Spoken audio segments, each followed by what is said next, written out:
So the next teaching strategy I'd like to discuss with you and show you is one called pass the paper. It's a great one because it is actually an easy way to get around 4 different scenarios, brainstorm ways to make that decision using our ideal decision-making model that we have in the 4th R throughout. So it's a really fun, well, it's a really easy activity to get a lot of decision-making done in a realistic way through use of scenarios. Okay, so I'm going to take you through it, and then we'll talk about the strategy. Everybody, you're assigned groups of 4. You could even have 5 people in this group. 5s work fine as well. You'll see how 4s work in this one. You have a blank sheet that has the ideal decision-making models and steps in it. You have a scenario card, and we just cut them out. The templates are in the lesson plan right there. So you just cut them out. So what I'm going to do is I'm going to ask you to please read your scenario that you have. Everyone at your table has a different scenario. So if you could spend a few seconds to read that scenario, we will go to the next step. Okay, you've read it. Good. So now what we have done is you've read the scenario. We'll ask the students to look at the I in the ideal decision-making model and complete the first box. So it's really important for them to synthesize the information and try and identify through the scenario what is the problem. So I would like you to do that as well. Take a minute and complete the first box under I. From the scenario you just read, what is the problem?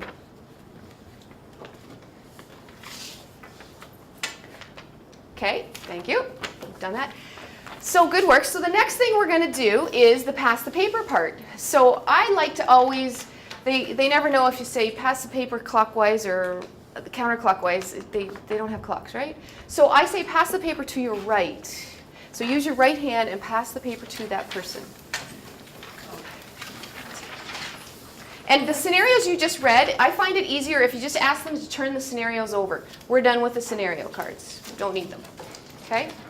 Now, the next step is that you are going to read what the one person in your group identified as the problem. So you're going to read the first box. You're going to read I. Now, based on the problem that they identified, you are going to fill out that box and come up with as many solutions to the problem, as many ways of dealing with the problem that you can come up with. So there might be bad decisions. I would like you to think about those too. There would be good choices. Number them and come up with 3, 4, 5 if you can. And please number them. Here's the first maybe possible decision. They don't have to be in any order, but that's what you would do now, okay? I'll give you a few seconds to do that. Go.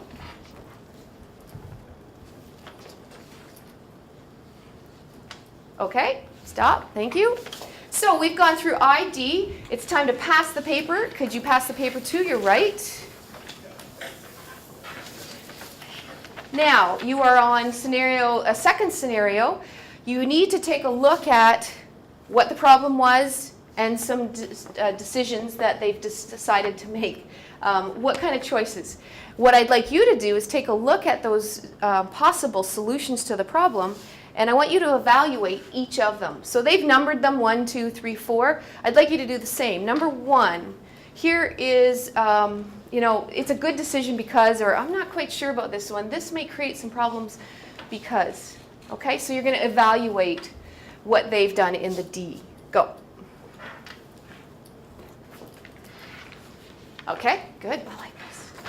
Thank you. Well done. Now it's time to pass the paper one more time. So pass the paper to your right. We are moving through the decision-making model, and you now have another scenario that you have to take a look at. So please look at the first 3 boxes. Once you've looked at the first 3 boxes, you get to make the decision. Which one should we act on? So take a look at it, identify which one you think we should act on, and fill that out in the A box. Excellent, good job.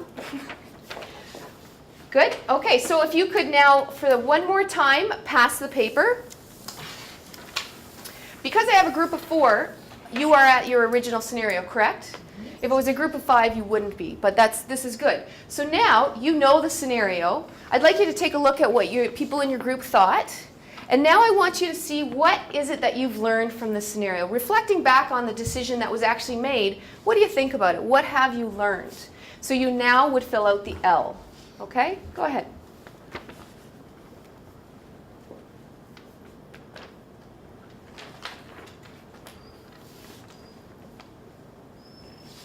All right, fantastic.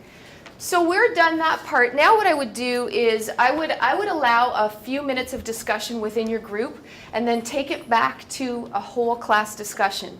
So you could do the numbered heads and say, could 3 please be the speaker? You've got to identify your class, whether you think that is safe or not. Or you could just say, let's talk about a scenario. Which one do you want to talk about?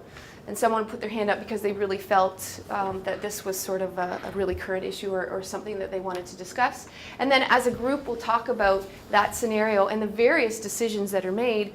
And it's going to become very clear that there are so many choices and so many ways that this decision could have been made, and the results could have been good. And we're hoping that that's what it would be. Are there any questions about this strategy, the pass the paper?